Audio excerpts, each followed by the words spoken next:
Hello student, नमस्कार आप सभी को मेरी तरफ से।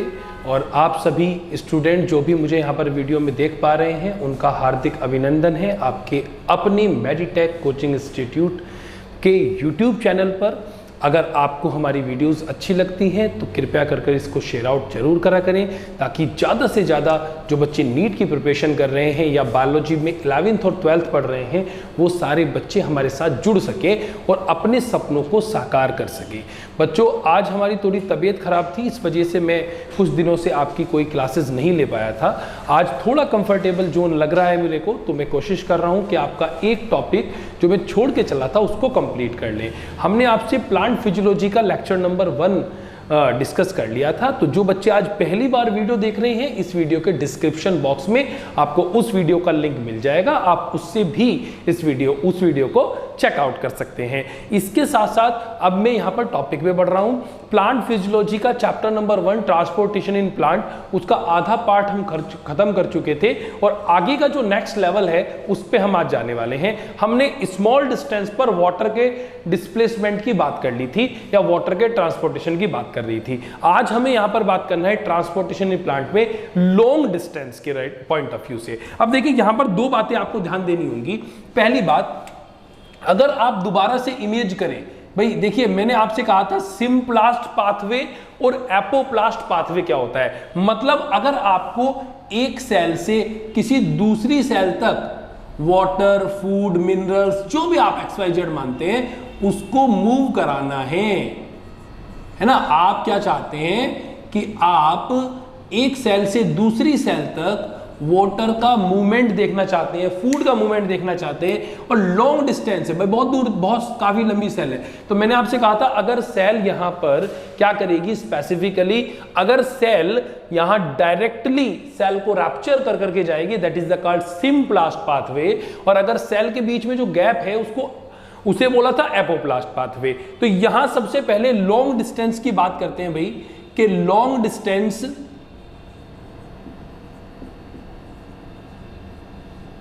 Movement, long distance movement. अब लॉन्ग डिस्टेंस मूवमेंट में सबसे पहली बात आती है वाटर के ट्रांसलोकेशन की या वाटर के मूवमेंट की।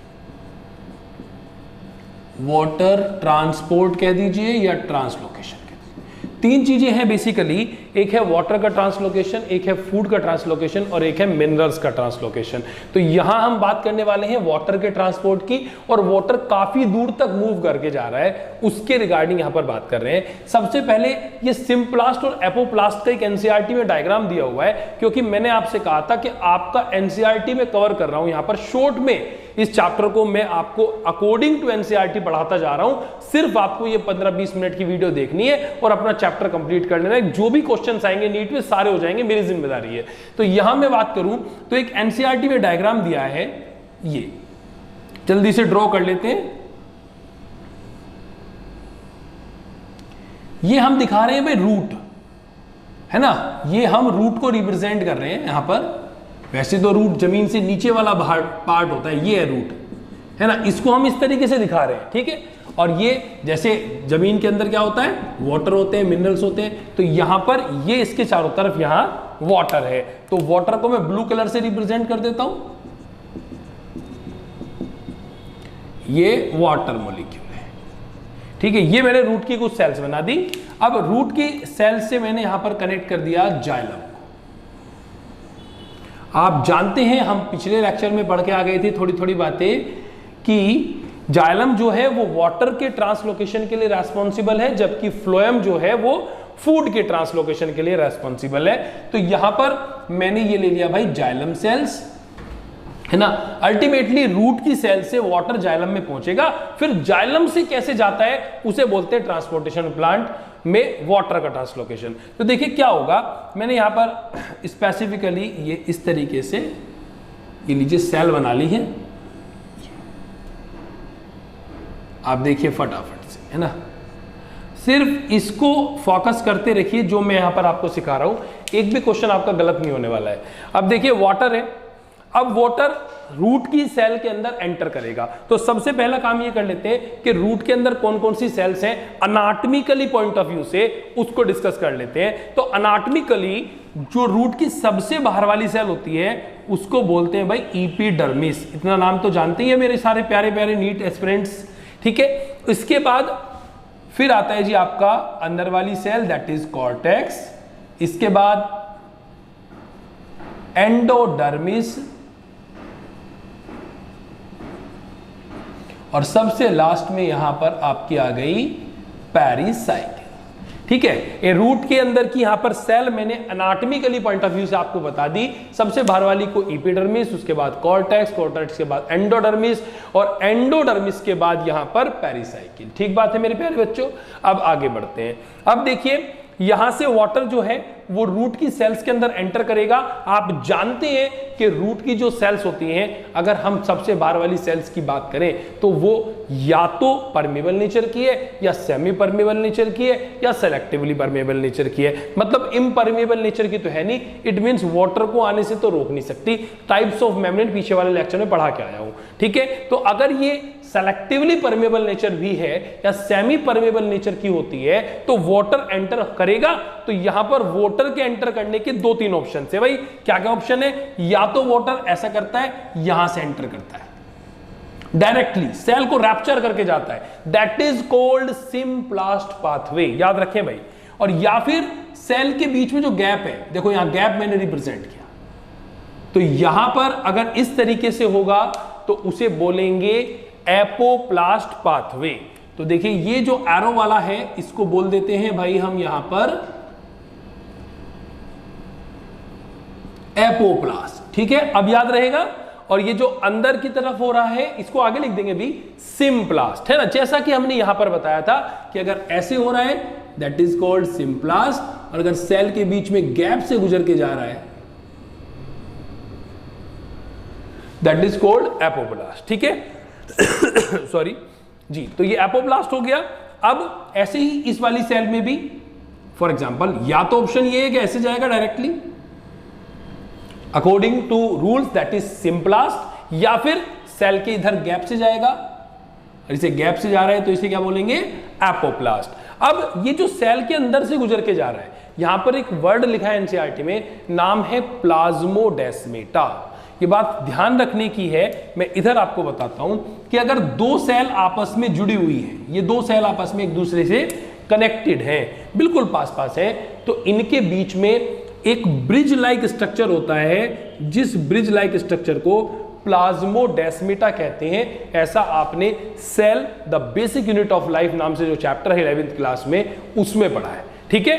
प्लाज्मोडेस्मेटा मतलब अगर ये वाला मूवमेंट में शो करूं तो दैट इज प्लाज्मोडेस्मेटा। प्लाज्मोडेस्मेटा के थ्रू मूवमेंट हो रहा है, तो इसे मैं क्या बोल दूं भाई? ये हो गया आपका प्लाज्मोडेस्मेटा,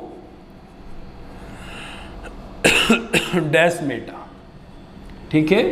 अब आगे बात करते हैं, और इस मूवमेंट को, ये जो मूवमेंट हो रहा है दैट इज कॉल्ड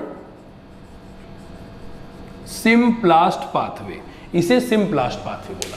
अब डिस्कस करते हैं कि रूट इस वाली सेल में मतलब एपिडर्मिस में कौन सा मूवमेंट करना चाहेगी, सिम्प्लास्ट या apoplast.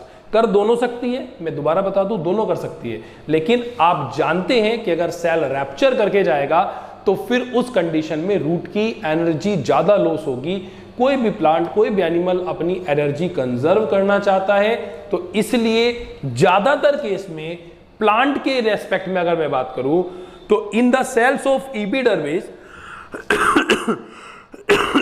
Sorry in the cells of epidermis plant के वाटर का जो मूवमेंट है वो कैसा होगा? Apoplast. In the cells of cortex symplast भी हो सकता है, लेकिन होगा कैसा? एपोप्लास्ट मेजरली, ज्यादातर, ताकि एनर्जी को कंजर्व किया जा सके। लेकिन लेकिन लेकिन यहां एक इंपॉर्टेंट बात आती है, जैसे ही ये वाली सेल आई दैट इज एंडोडर्मिस, मतलब अब सिम्प्लास्ट पाथवे तो हर जगह हो ही रहा है, सिम्प्लास्ट पाथवे का तो कोई लॉजिक ही नहीं है, टेंशन ही नहीं है।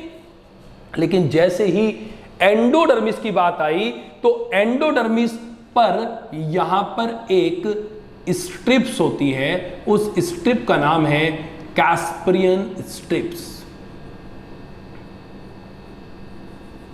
मैं यहां डिनोट कर दूं, ठीक है। तो यहां पर एंडोडर्मिस के अंदर क्या है भाई, एंडोडर्मिस में सॉरी एक स्ट्रिप है, नाम है कैस्प्रियन स्ट्रिप्स। और कैस्प्रियन स्ट्रिप जो है वो कैसी होती है, यही लिख देते हैं इसका नेचर, इम्परमिएबल। कैसा नेचर है भाई, इम्परमिएबल नेचर की है, मतलब इससे वाटर पार होके नहीं जा सकता। इसका मतलब यह हुआ कि एपोप्लास्ट पाथवे यहां नहीं होगा, क्रॉस हो गया जी। सेल के साइडों से गुजर के नहीं जा सकती, क्योंकि कैस्पियन स्ट्रिप आ गई which is impermeable nature for water. So that's why अब उसको क्या करना पड़ेगा, अब उसे मूवमेंट सिम्प्लास्ट से ही दिखाना पड़ेगा। तो in the cells of endodermis and pericycle the movement will be symplast. इसका मतलब यह हुआ कि कोई प्लांट की जो रूट होती है वो दोनों तरीके का मूवमेंट शो करती है, एपिडर्मिस और कॉर्टेक्स के अंदर तो एपोप्लास्ट पाथवे ताकि एनर्जी को कंजर्व कर सके, but in endodermis and pericycle it may be symplast. ये सिम्प्लास्ट होता है, ठीक है, because of impermeable nature Casparian strips. ठीक बात है। तो यहां पर ये मैंने आपको बात बताई। अब ये जो वाटर है ये पहुंच जाएगा कहां, जाइलम के पास, और जाइलम से कहां पहुंच जाएगा, ऊपर की तरफ। ठीक है। तो एक मैंने आपको एनसीईआरटी का ये डायग्राम बताया, इससे सवाल बना लेता है भाई, डायग्राम से क्वेश्चन बनाता है, आप उसको अच्छे से तैयार कर लीजिएगा। ये वाला डायग्राम हमारा बिल्कुल ठीक है, कोई दिक्कत परेशानी नहीं है। अब हमने ये तो कह दिया कि वाटर रूट से होता हुआ जाइलम में पहुंच गया। अब जाइलम से कैसे जाएगा, क्यों जाएगा, उसके बारे में बात करनी है। जल्दी से इसको रब कर देते हैं एक बार, ठीक है। देखो भाई, जल्दी से फटाफट से देखो।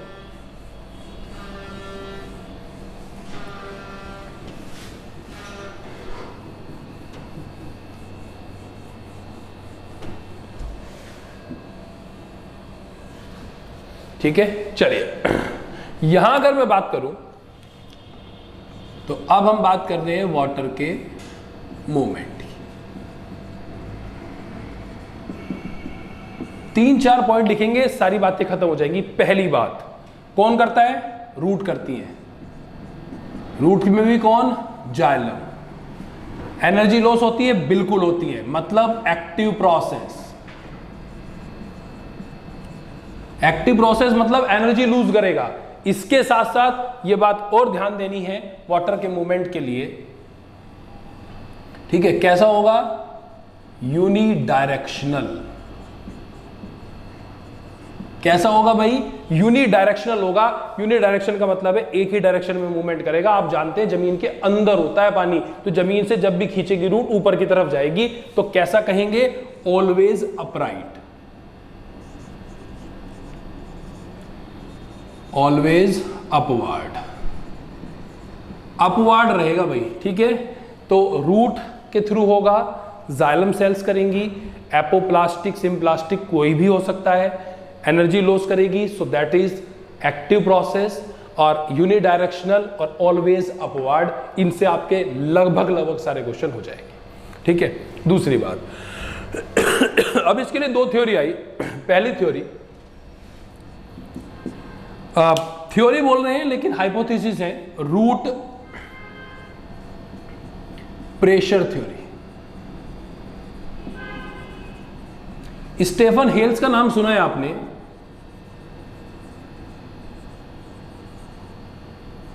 फादर ऑफ प्लांट फिजियोलॉजी बोलते हैं भाई इनको, स्टेफन हेल्स को। ठीक है। ये इसको सपोर्ट करते थे रूट प्रेशर थ्योरी को।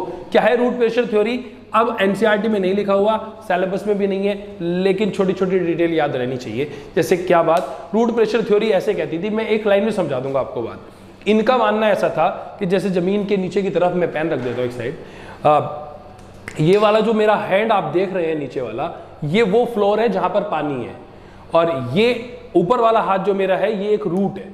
तो ये क्या कहते थे कि इस पानी के ऊपर एक प्रेशर लगता है जो पानी को ऊपर उछाल देता है, और ये पानी उछलकर इस रूट पे आ जाएगा, मतलब इस पर एक प्रेशर लगेगा और ये प्रेशर ऊपर की तरफ उछलेगा कुछ इस तरीके से। मतलब जैसे फॉर एग्जांपल ये कोई प्लांट है, ये प्लांट की रूट है, यहां पर कुछ पानी है,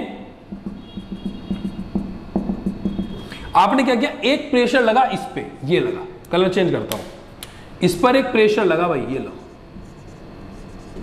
जैसे इस पर एक प्रेशर लगा, ये पानी उछल के पहुंच गया रूट के पास, और रूट के पास पानी पहुंच गया, और फिर जैसा हमने मूवमेंट पढ़ा उसके थ्रू रूट से सारी जगह में ट्रांसपोर्ट कर गया। तुक्का है भाई, किसने ये प्रेशर डेवलप किया आज तक भी नहीं पता।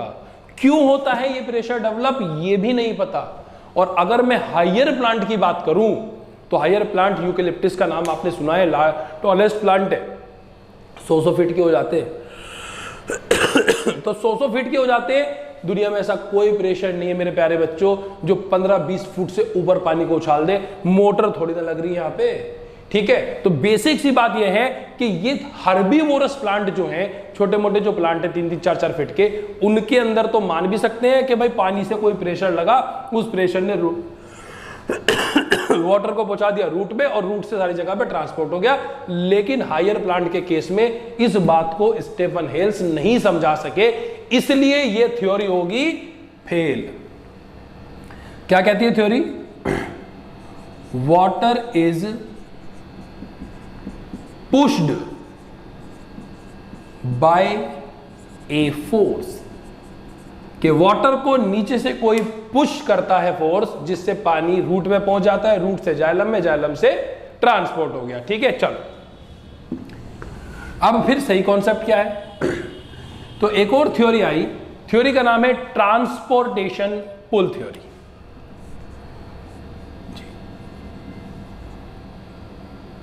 ट्रांसपीरेशन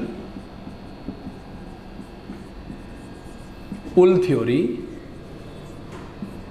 कोहेंशन टेंशन थ्योरी भी बोलते हैं भाई।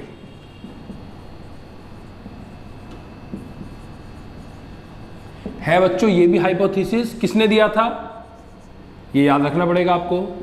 Given by Dixon and Joly, NCERT में सवाल पूछा हुआ है भाई। Given by Dixon and Joly, Dixon और जोली नाम के साइंटिस्ट ने दिया था। ठीक है, चलिए मोस्ट वैलिड या most accepted theory regarding water movement, movement of water in plants. सबसे ज्यादा वैलिड थ्योरी यही है, डिक्सन एंड जोली वाली, एनसीईआरटी में लिखा हुआ है। अब देखिए क्या होता है, इन्होंने कॉन्सेप्ट को चेंज कर दिया। पहले वाला कहता था नीचे से एक प्रेशर लगता है, ऊपर पानी पहुंच जाता है, जाइलम में चला गया। इन्होंने दूसरी बात कही, इन्होंने कहा ये ऊपर से एक प्रेशर आता है जो नीचे से पानी को खींच के ले जाता है, जस्ट लाइक दी, जैसे आप कुएं की बात करते हैं, ये कोई कुआं है आपके पास, यहां पानी भरा हुआ है। इन्होंने कहा कि जैसे आप कुएं में बाल्टी डालते हैं, तो जैसे ही आपने इसमें बाल्टी डाली, बकेट, जितनी ताकत है उतनी ताकत से ऊपर खींच लो। तो ये क्या कहता है कि ऊपर से एक प्रेशर आता है, जैसे ये नीचे वाला हाथ पानी है, ये पेन मेरे वाटर मॉलिक्यूल्स है, तो ऊपर से रूट का एक प्रेशर आता है, वो इस पानी को उठाता है और खींच के ले जाता है। तो यहां पर water is not pushed, water को पुश नहीं किया गया है, पुल किया गया है, खींचा गया है। जितना ज्यादा बड़ा प्लांट उतनी ज्यादा बड़ी उसकी ताकत, और जितनी ज्यादा उसकी ताकत उतना वो वाटर को खींच पाएगा। तो यहां पर जो कंक्लूजन निकल के आया इस थ्योरी का वो ये कि वाटर इज, बहुत बार सवाल पूछा है, पुल्ड, एनसीईआरटी की लाइन है भाई, नॉट पुश्ड बाय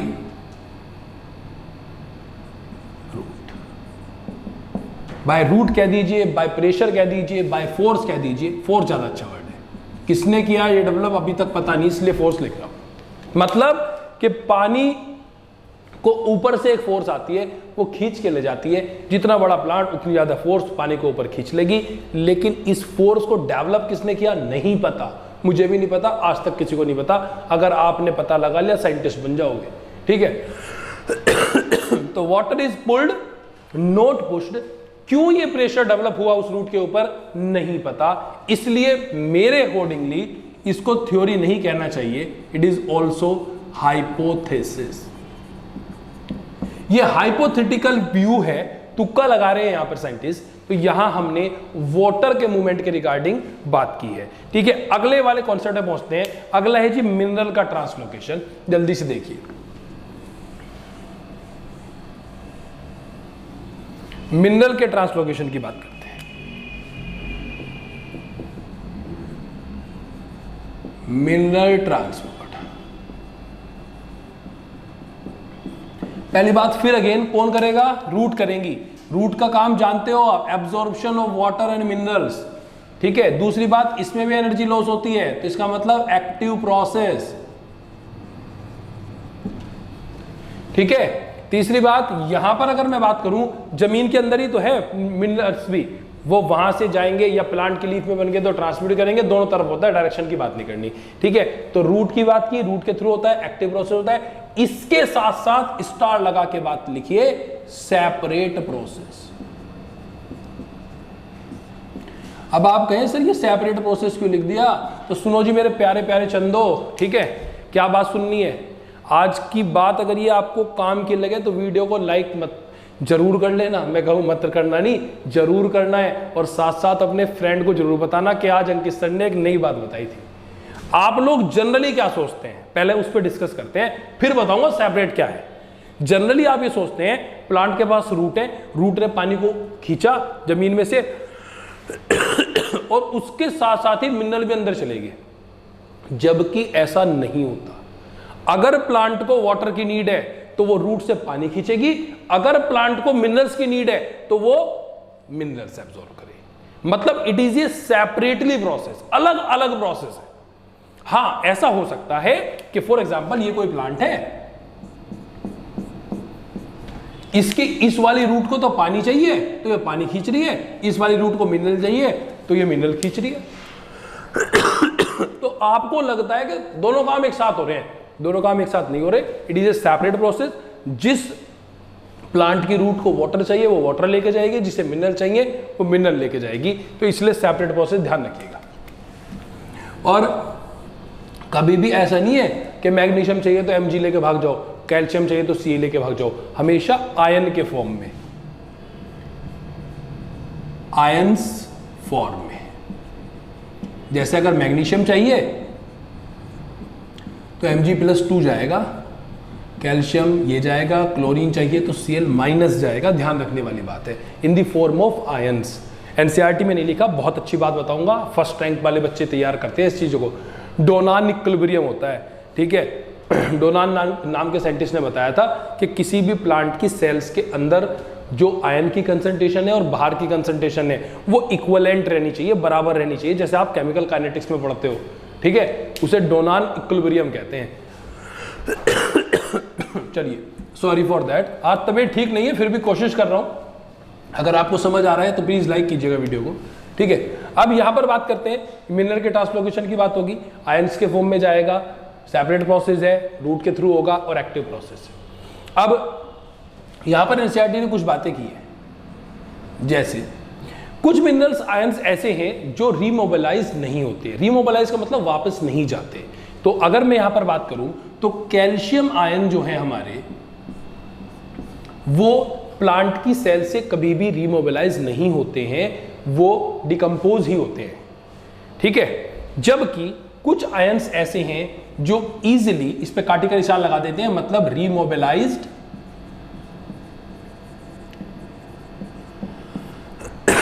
नहीं करते। जबकि अगर मैं बात करूं फास्फोरस की, मैं बात करूं सल्फर की, मैं बात करूं सोडियम की, मैं बात करूं पोटेशियम की, तो ये सारे रीमोबिलाइज्ड हो जाते हैं, इजीली रीमोबिलाइज्ड। और फास्फोरस तो बहुत जल्दी जाता है।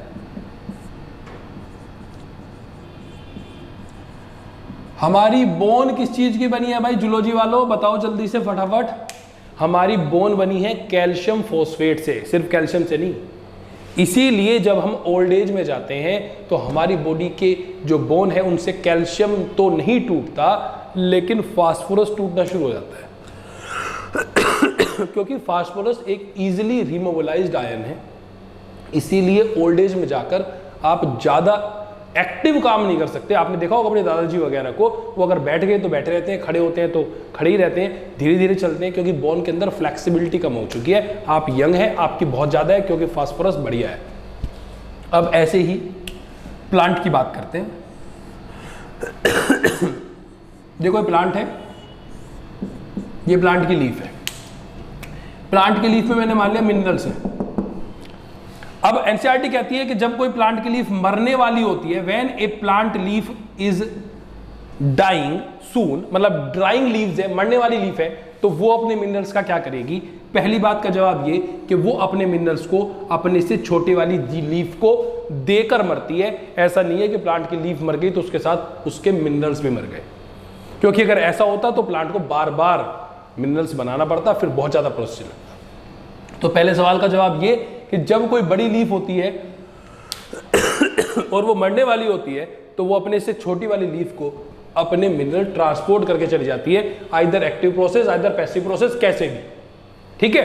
दूसरी बात ये, जब कोई लीफ पीली पड़नी शुरू होती है, बहुत बार क्वेश्चन पूछता है येलोइंग ऑफ लीफ के लिए कौन रेस्पॉन्सिबल है? मिनरल न्यूट्रिशन में पढ़ेंगे क्लोरीन रेस्पॉन्सिबल है, लेकिन फास्फोरस भी, फास्फोरस एकदम भागता है भाई। तो जब भी कोई पत्ती पीली पड़नी शुरू होती है या कोई पत्ती मरने वाली है, सबसे पहले कौन भाग गया? उसका भाग गया फास्फोरस। ठीक है, तो इस बात को ध्यान रखना है। फिर दिया है एनसीईआरटी ने एक लाइन ये कि डेसिडुअस प्लांट, डेसिडुअस प्लांट उन्हें कहते हैं भाई पतझड़ वाले पौधे, एक ऐसे पौधे जो एक पतझड़ एक ऐसे पौधे जो एक पर्टिकुलर मौसम आने पर अपनी पत्तियां गिरा देते हैं। ठीक है, और जब फिर दोबारा से मौसम आता है उनके खिलने का, तब दोबारा से पत्ती लगा लेते हैं। ऐसे पौधों को डेसिडुअस प्लांट कहते हैं। एनसीईआरटी में इकोलॉजी में 12th क्लास में लिखा हुआ, मैं यहीं से उठा के ला रहा हूं। तो अगर यही केस किसी ऐसे डेसिडुअस प्लांट में हो तो इसका मतलब ओल्ड लीफ तो मरेगी ही मरेगी, छोटी लीफ भी तो मर जाएगी, क्योंकि उसे तो अपनी दोनों पत्ती नीचे गिरा देनी है कुछ समय के लिए। तो इस केस में क्या होगा? क्या इस केस में प्लांट की लीफ के साथ उसके मिनरल्स भी डैमेज होंगे? जल्दी से वीडियो को पोस्ट करो और आंसर बताओ। आपके कमेंट का इंतजार है मुझे। ठीक है, आई थिंक बहुत सारे बच्चों ने आंसर कर दिया होगा।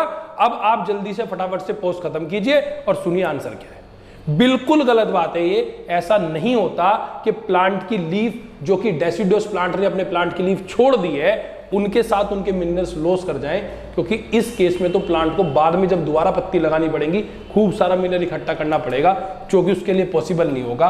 तो डेसिडुअस प्लांट के केस में चाहे वो बड़ी पत्ती है चाहे वो छोटी पत्ती है, वे दोनों के दोनों अपने मिनरल्स आयन कहाँ स्टोर करते हैं? प्लांट के जो स्टोरिंग ऑर्गन्स है, जो भी उसका फ्लोएम होगा, जाइलम होगा, जहां उसे स्टोर करना है, प्लांट के स्टोरिंग एरिया में, स्टोरिंग एरिया के अंदर स्टोर करके जाता है। ये बात ध्यान रखनी है। इसके अलावा मिनरल से कोई क्वेश्चन नहीं बन सकता, ध्यान दीजिएगा। ठीक है, कैल्शियम आयन रिमोबिलाइज नहीं करते, क्योंकि अगर कैल्शियम आयन रिमोबिलाइज करा करते तो हमारी बोन बनी हुई कैल्शियम की, फास्फोरस के साथ फास्फोरस तो भाग गया, इसलिए स्ट्रॉन्ग खत्म हो गई, फ्लेक्सिबिलिटी कम हो गई।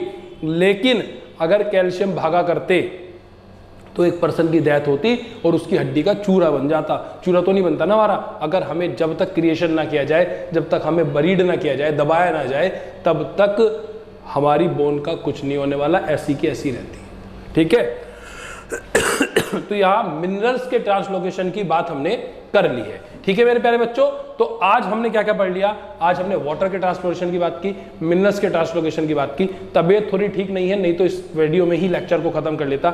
एक छोटी सी वीडियो और बनाऊंगा कल, उसमें फूड के ट्रांसलोकेशन का कॉन्सेप्ट ऐसे सिखाने वाला हूं जो एनसीईआरटी में लिखा हुआ ही नहीं है। सारे कॉन्सेप्ट ही चेंज हो जाएंगे और ट्रांसपिरेशन चैप्टर आपका खत्म हो जाएगा। अगर वीडियो अच्छी लगी है तो जरूर लाइक कीजिएगा। धन्यवाद। जय हिंद, जय भारत।